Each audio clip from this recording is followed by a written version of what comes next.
Tell me if you've heard this one before. The tone is in your hands, bro. Right?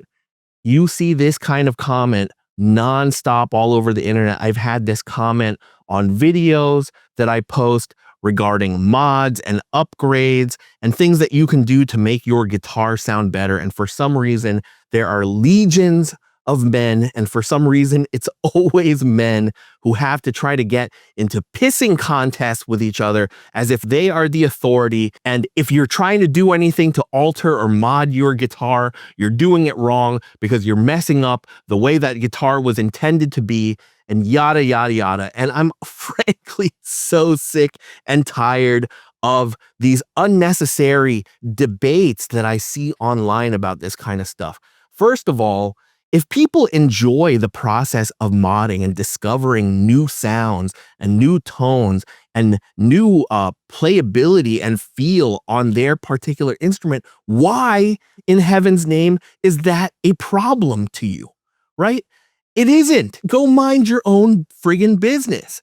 Because, my friends, the tone is not just in your hands. Undoubtedly, if you had me play the same exact guitar versus some professional player who has been playing and is on famous recordings, undoubtedly, they're going to be able to make that guitar sound better than me, who is at best an average player by my own account.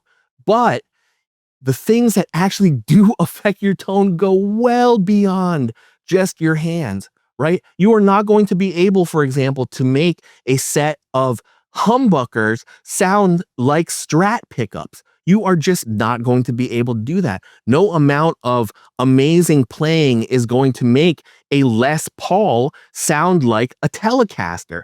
That's not going to happen, okay?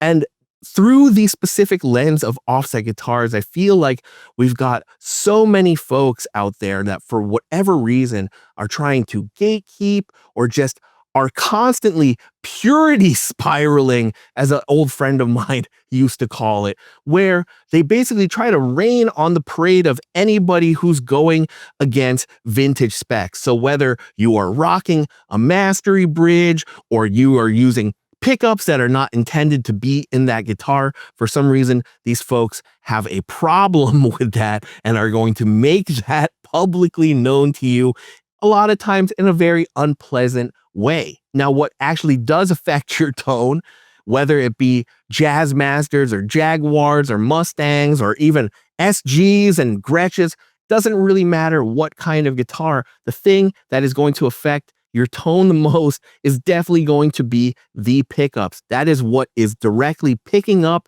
and transmitting your sound to your amplifier in an electric guitar. So of course, the construction of your pickups is going to make a huge difference. A lot of folks have a common misconception that Jazzmaster pickups are just P90s, and that couldn't be further from the truth. The construction of the Jazzmaster pickup, the fact that it is a flatter, wider coil with weaker magnets gives them a bit of a scooped sound.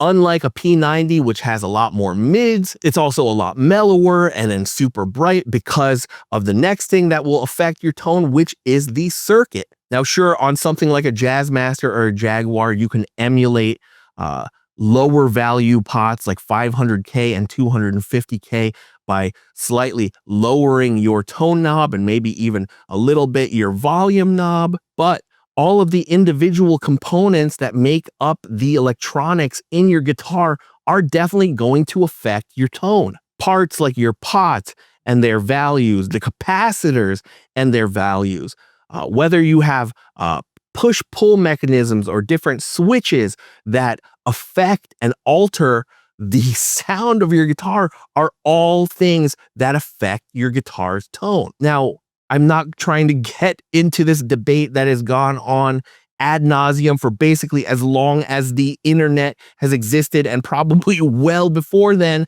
But the next thing that people will say that affects your tone heavily is the tone wood. And to some extent, I definitely would agree, but to a much lesser degree than what people think. A good example of this would be maybe to take a Jazzmaster, let's say, and maybe you've got an early 60s style neck on that. That's a maple construction with a slab rosewood fretboard. If you were to slap on a full maple neck on that Jazzmaster, you would notice that it would sound noticeably brighter than when you had the original rosewood fretboard neck on it. Now, some folks will claim that they can hear a stark difference between alder body guitars and, say, cheaper woods like poplar, which are often used on Squiers and cheaper import guitars.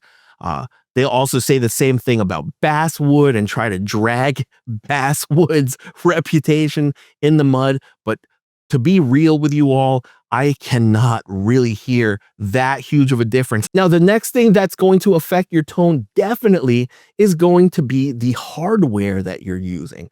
So there is a ton of different options these days for aftermarket offset guitar bridges and vibratos, for example. Focusing only on bridges right now, you've got a slew of different fixed bridge options. Those are ones that are not intended to rock. And then you've got your rocking bridge options, which are closer to that vintage spec and allow the bridge to move back and forth because the strings pull on them as you use the vibrato, and it creates for a more dynamic sound when you are using the vibrato as compared to those fixed bridge options. Now, a couple general observations that I've noticed on the fixed versus rocking bridge debate is that the fixed bridges do give a bit more sustain. They allow the strings to resonate more through the guitar because there is no gap between its bridge posts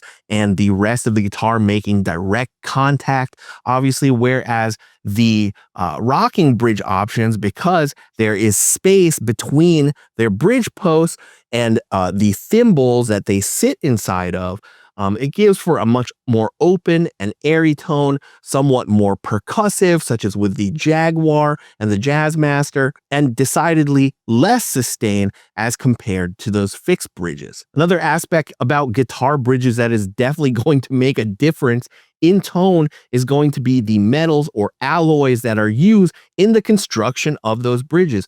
You want a bright, kind of sparkling, spanky Jazzmaster tone, then go with stainless steel or cold rolled steel. You want to warm that tone up a bit, then maybe you go with brass or something like plated brass instead. You want something more open and airy, then maybe aluminum is the ticket for you. Now, related to that, the next thing that's going to affect your tone in a noticeable way is the string type and gauge that you are using on your guitar.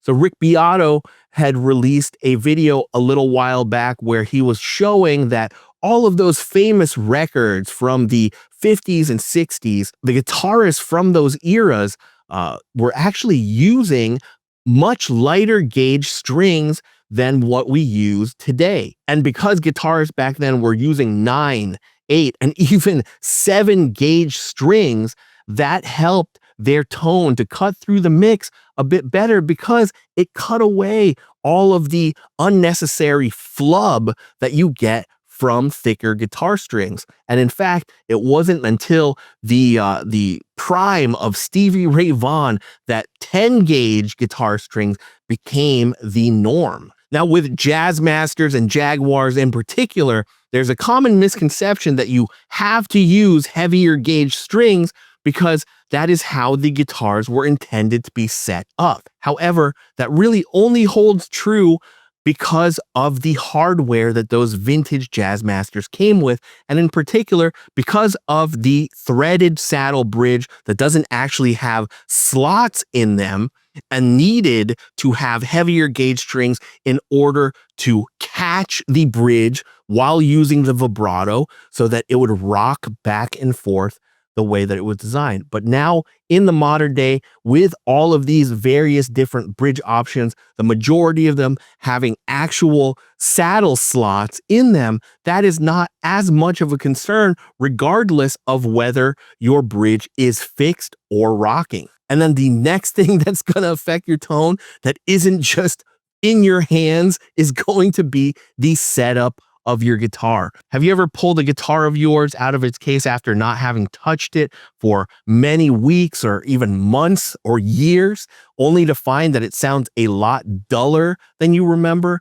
Well, one of the first things that I check when folks come across that issue is the truss rod and how much relief is in the neck. Because a lot of times when a guitar has gone dull like that, it's because there is too much relief or up bow to the neck that then needs to be adjusted to minimize and appropriately set the relief on the guitar. That will bring back the sustain, the resonance. It'll bring back a more comfortable feel to your guitar. Other things that can affect your guitar tone is how well your guitar's nut has been cut. If the slots are a little too shallow, you may notice that your intonation can be off when you fret. You can end up with the dreaded sitar sounds from the nut if these slots are cut a little bit too straight and not enough of an angle towards the back of the slot. And the last and most obvious thing, at least to those who have a friggin' brain, that affects your tone is going to be your effects pedals as well as your amplifier.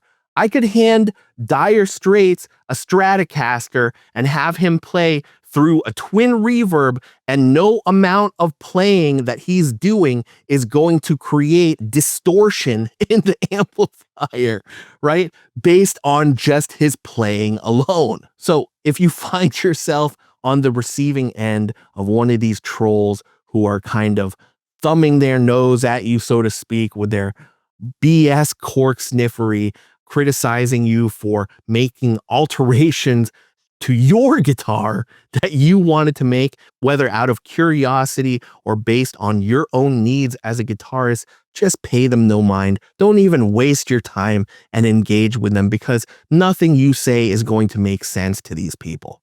Okay? I mean, clearly there are so many other factors aside from your hands that are going to affect your tone. Anyway, I think that's gonna do it for this video. I'd love to hear what you think. I hope that you are on the side of the line where you clearly can observe and acknowledge that way more goes into a guitar's tone than just someone's hands. And that's not to discredit the fact that proficiency and talent and skill in playing guitar is definitely going to make a difference with the sound. However, it's not the only thing. If you haven't already, please hit that like and subscribe button, as well as the notification bell for new videos as soon as they drop. And don't forget to follow Totally Wired Guitars for more offset guitars rants.